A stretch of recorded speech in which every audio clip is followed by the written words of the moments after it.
আসসালামু আলাইকুম। কথা বলতে হচ্ছে বিএনপির অত্যন্ত বড় মাপের দুজন নেতা। একজন হচ্ছে বিএনপির বেগম জিয়ার উপদেষ্টা ফজলুর রহমান, আরেকজন হচ্ছে আমাদের সবার শ্রদ্ধেয় বা সবার সুপরিচিত রুমিন আপা।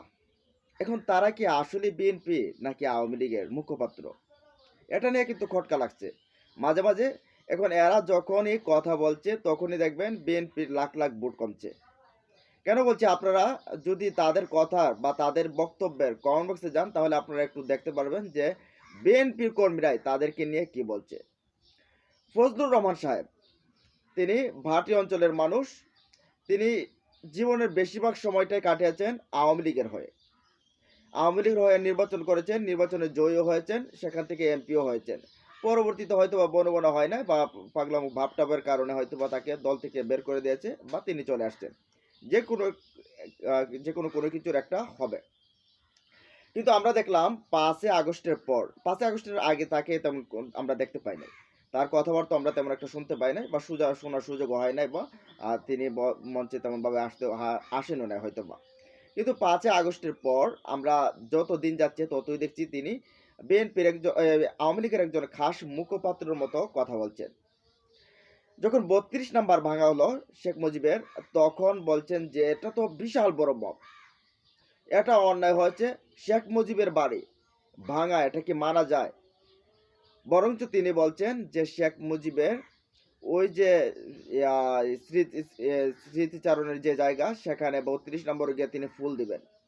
আচ্ছা, দেখেন বিএনপি এবং আওয়ামী লীগের যে বিষয়টা ছিল টোটালি কিন্তু আলাদা ছিল। যদি আওয়ামী লীগ যদি বিএনপির ভালোই চাইতো তাহলে কি তাদেরকে এই ১৭ বছর এই ক্ষমতার বাইরে রাখতো?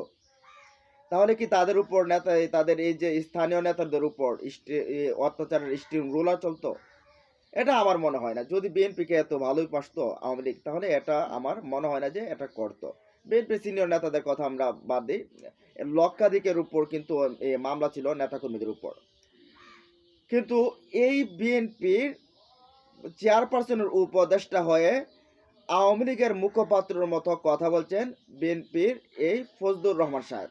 তিনি যখনই বলছেন মৌলবাদী কথা বলছেন, আলেম ওলামাদেরকে ট্যাগ দিয়ে কথা বলছেন, এই ছাত্র জনতা যাদের কারণে তিনি কথা বলতে পারছেন, এই ফজলুর রহমান কথা বলতে পারছেন মাইকের সামনে এসে, এই ছাত্র জনতাকে তারা বলছেন এগুলো রাজাকারের বাচ্চা। তিনি আবার বলছেন রাজাকারের বাচ্চা বইলা তুই শেখ হাসিনা দেশ ছাড়লো।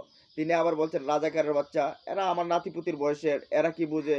এরা কিছু না বুঝলেও এরা দেশটাকে মুক্ত করেছে, এরা আপনাকে কথা বলার সুযোগ করে দিয়েছে। এরা কিছু বোঝে না, সব বুঝেন ফজলুর রহমান সাহেব। তখন জামাতের ব্যাপারে, এই জামাত কিশোরগঞ্জে 10টা আসনও পাবে না, 10% ভোটও পাবে না, এই যত ধরনের নেগেটিভ বক্তব্য আছে, বিএনপিকে ক্ষতি করে, বিএনপির ভোট কমে, সব ধরনের বক্তব্য এই ফজলুর রহমানের কাছ থেকে আসছে। আপনারা যারা বিএনপি করেন দেখেন একটু, আপনারা এই এই বিষয়গুলো দেখেন। তারপরে ভারত প্রেমী একটা বিষয়, আওয়ামী লীগ প্রেমী একটা বিষয় তার ভেতরে একটা রয়েছে। এখন এই যে আওয়ামী প্রেমী, ভারত প্রেমী, এই আওয়ামী প্রেমী আর ভারত প্রেমীকে কিন্তু এই দেশের মানুষ এখন আর পছন্দ করে না। যদি এতই আওয়ামী লীগকে পছন্দ করতো তাহলে এই দেশের মানুষ ঝাঁটা দিয়ে পিটিয়ে বা এগুলোকে লাথিয়ে যাই বলেন না কেন, এই দেশের মানুষ কিন্তু এদেরকে বিদায় করতো না এদেশ থেকে।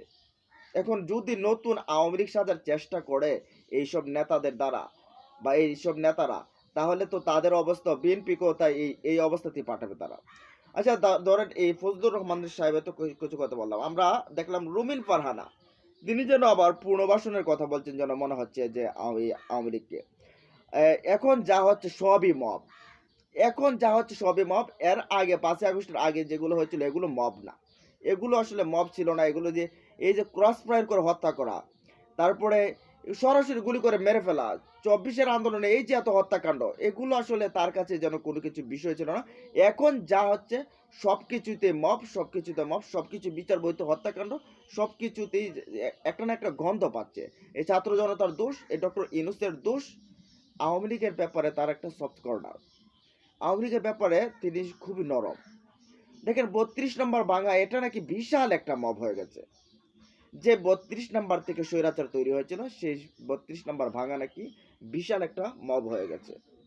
এখন এই রুমিন ফারহানাও যখন এই সুরে কথা বলে, ভারতের সুরে কথা বলে, তখন এদেশের মানুষ আসলে বিএনপির ব্যাপারে কি চিন্তা করে? দেখেন, এই মুহূর্তে যদি নির্বাচন হয়, তাহলে নিশ্চিতভাবে বিএনপি ক্ষমতায় যাবে। কিন্তু এই সময়টা যদি আরো দীর্ঘায়িত হয়, তাহলে আপনাদেরকে চ্যালেঞ্জ কিন্তু ছুড়ে দিয়েছে আপনাদের বিরোধী দল যারা আছে তারা।